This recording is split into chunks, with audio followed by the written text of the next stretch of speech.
નમસ્કાર મિત્રો, મારું નામ હર્ષદ છે. હું સૌરાષ્ટ્રના એક નાના એવા ગામડામાં રહું છું અને મારી ઉંમર 34 વર્ષની છે. મારી પાસે થોડીક જમીન છે જેમાં હું રાત દિવસ કાળી મજૂરી કરીને ખેતી કરું છું. આશરે 4 વર્ષ પહેલા મારા લગ્ન બાજુના ગામની એક બહુ જ ભોળી અને સંસ્કારી છોકરી ગીતા સાથે થયા હતા. ગીતા સુંદર હોવાની સાથે સાથે ખેતરના કામમાં પણ બહુ પાવરધી હતી. લગ્ન પછી અમારી જિંદગી બહુ સરસ ચાલી રહી હતી. અમે બંને વહેલી સવારે 4 વાગ્યે ઉઠી જતા.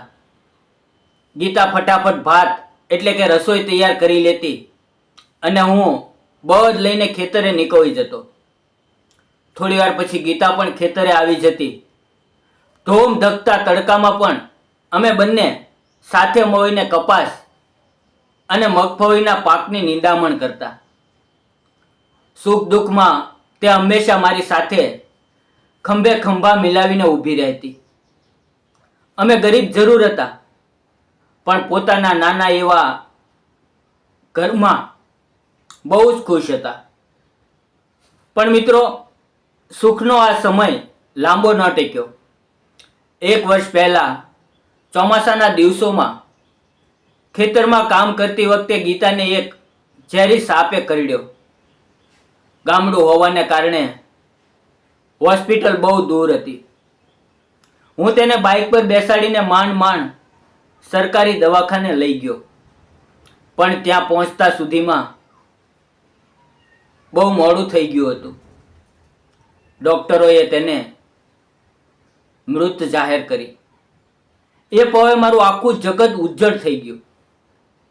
જે ગીતા વિના હું 1 કલાક પણ નહોતો રહી શકતો, તે મને હંમેશા માટે એકલો છોડીને ચાલી ગઈ.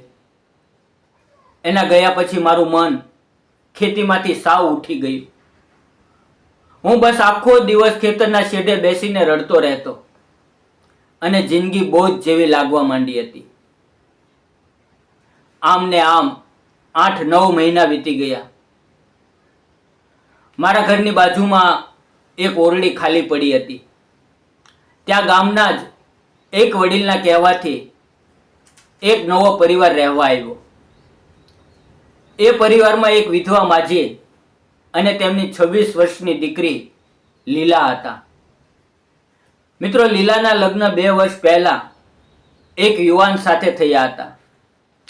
પણ લગ્નના 6 મહિનામાં જ તેનો પતિ એક ગંભીર બીમારીમાંથી ગુજરી ગયો હતો.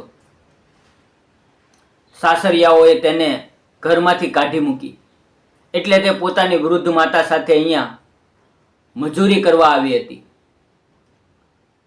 લીલા બહુ શાંત હતી. તેના ચહેરા પર ક્યારેય કોઈ હાસ્ય નહોતું દેખાતું. બસ એક અજીબ એકલતા તેના ચહેરા પર છવાયેલી રહેતી. એક જ કૂવેથી અમારે પાણી ભરવાનું થતું એટલે ક્યારેક અમારી નજરો મોવાઈ જતી. મને તેની સ્થિતિ જોઈને બહુ દયા આવતી, કારણ કે જે ભયંકર એકલતા હું ભોગવી રહ્યો હતો એ જ દર્દ તે પણ વેઠી રહી હતી. એક દિવસ સવારે મારે ટ્રેક્ટરના કેટલાક સ્પેર પાર્ટ લેવા અને લીલાને ઘરનું કરિયાણું ખરીદવા માટે તાલુકાની અંદર ભરાતા મોટા શનિવારી બજારમાં જવાનું થયું. ગામના બસ સ્ટોપ પરથી અમે બંને એક જ એસટી બસમાં ચડ્યા. બસમાં ભીડ નહોતી પણ સીટો લગભગ ભરાઈ ગઈ હતી. સદભાગ્ય પાછળની તરફ એક જ સીટ ખાલી હતી એટલે અમે બંને મજબૂરીમાં એક જ સીટ પર બાજુમાં બેસી ગયા. લીલા બારી તરફ બેઠી હતી અને હું તેની બાજુમાં. બસ ચાલુ થઈ અને અમે બંને બિલકુલ ચૂપ હતા. બરાબર એ જ સમયે એક એવી ઘટના ઘટી જેણે મારી જિંદગીનો આખો રસ્તો બદલી નાખ્યો. બસ પૂરપાટ ઝડપે જઈ રહી હતી ત્યારે અચાનક આડી આવેલી એક ભેંસને બચાવવા ડ્રાઈવરે જોરદાર બ્રેક મારી. બ્રેકના ઝાટકાથી લીલા સીધી મારી તરફ ફેંકાય અને તેનો ચહેરો મારા ખંભા સાથે ભટકાયો.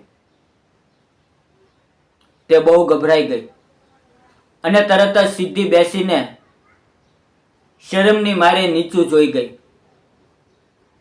પણ એ એક પવના સ્પર્શે અમારા બંનેના હૃદયમાં એક અજાણ્યું કંપન પેદા કરી દીધું. બસમાં આખી મુસાફરી દરમિયાન અમે એકબીજા સામે જોઈ ન શક્યા, પણ અમારા મનમાં કંઈક નવું જ રંધાઈ રહ્યું હતું. બજારમાં પહોંચ્યા પછી મેં હિંમત કરીને પૂછ્યું, લીલા તારે કરિયાણું લેવું છે ને? ચાલ હું તારી સાથે આવું. બજારમાં બહુ ભીડ છે.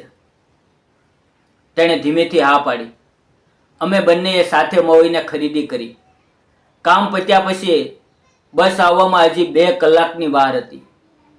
એટલે મેં તેને બસ સ્ટેન્ડની બાજુમાં આવેલી એક નાની હોટલમાં ચા નાસ્તો કરવા માટે કહ્યું. તે થોડી અચકાય, પણ મારી નમ્રતા જોઈને ના ન પાડી શકી. અમે હોટલના ખૂણાના ટેબલ પર બેઠા અને ગરમા ગરમ ચા મંગાવી. ચા પીતા પીતા મેં તેની સામે જોયું તો તેની આંખોમાં હવે પહેલા જેવો ડર નહોતો. ત્યાં એક આછો ભરોસો દેખાતો હતો. અમે બંને સાથે નાસ્તો કર્યો અને પછી બસ પકડીને ગામડે પાછા આવ્યા. એ દિવસ પછી અમારી વચ્ચેની ખામોશી ધીમે ધીમે ઓગળવા લાગી. હવે જ્યારે પણ અમે ખેતરમાં જતા કે કૂવે પાણી ભરવા મળતા ત્યારે થોડી ઘણી વાતો અચૂક થતી. સવારે જ્યારે અમારી નજરો મળતી ત્યારે આખો દિવસ ખેતરમાં કાળી મજૂરી કરવાનો એક નવો ઉત્સાહ મળી જતો. અને મિત્રો, લીલા પણ હવે પહેલા જેવી ઉદાસ નહોતી રહી. તેના ચહેરા પર ક્યારેક આછું સ્મિત આવી જતું, જે જોઈને મને અંદરથી બહુ સુકૂન મળતું. હું પણ મારી પત્ની ગીતાના ગમમાંથી ધીમે ધીમે બહાર આવી રહ્યો હતો. હવે મને દર અઠવાડિયે આવતા શનિવારે બજારની આતુરતાથી રાહ રહેતી, કારણ કે એ એક જ દિવસ અમને સાથે સમય વિતાવવાનો મોકો મળતો હતો. એક દિવસ બજારમાં ખરીદી પત્યા પછી અમે ફરીથી એ જ હોટલમાં ચા પીવા બેઠા. આજે અમારા બંનેના દિલની વાત બહાર આવવા માટે વ્યાકુળ હતી.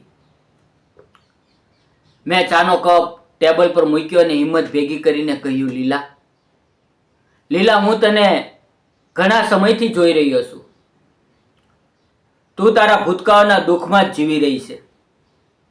તારી આખી જિંદગી આગળ પડી છે. તું કેમ બીજા લગ્ન વિશે નથી વિચારતી? મારો આ સવાલ સાંભળતા જ તેની આંખોમાં આંસુ આવી ગયા. તે ધ્રુજતા અવાજે બોલી, હર્ષદ, મારા ઘરમાં મારી વૃદ્ધ માતા સિવાય કોઈ નથી. અમે બહુ ગરીબ છીએ અને સમાજ વિધવા છોકરીને બહુ સહેલાઈથી સ્વીકારતો નથી. અને મારા લગ્ન કરાવવા માટે મારી માતા માટે અશક્ય છે. તેની આ લાચારી સાંભળીને મારું દિલ પીગળી ગયું. મેં કશું જ વિચાર્યા વગર ટેબલ પર રાખેલા તેના હાથ પર મારો હાથ મૂકી દીધો. લીલાએ ચોંકીને મારી સામે જોયું. મેં બહુ જ ભાવુક થઈને કહ્યું, લીલા, મને તું બહુ જ ગમે છે.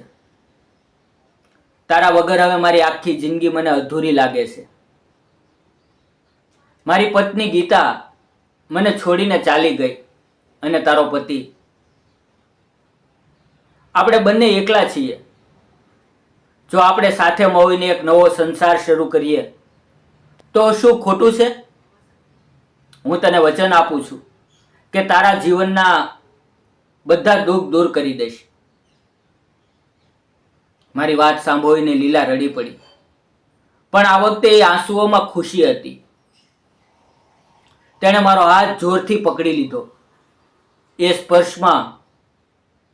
સ્પર્શમાં મિત્રો બહુ મોટો ભરોસો હતો. અને બીજા જ અઠવાડિયે મેં મારી માતા સાથે વાત કરી અને લીલાના ઘરે જઈને સત્તાવાર રીતે સંબંધની વાત મૂકી. લીલાની માતાની આંખોમાં હરખના આંસુ આવી ગયા. ગામના લોકોની હાજરીમાં અમે મંદિરમાં બહુ સાદગીથી લગ્ન કરી લીધા. આજે અમારા લગ્નને 1 વર્ષ થઈ ગયું છે. હવે લીલા મારી સાથે જ મારા ઘરમાં રહે છે. અમે બંને રોજ સવારે સાથે ખેતરે જઈએ છીએ અને ખેતીનું કામ કરીએ છીએ. તે મારા માટે પ્રેમથી રસોઈ બનાવે છે અને મારું બહુ ધ્યાન રાખે છે.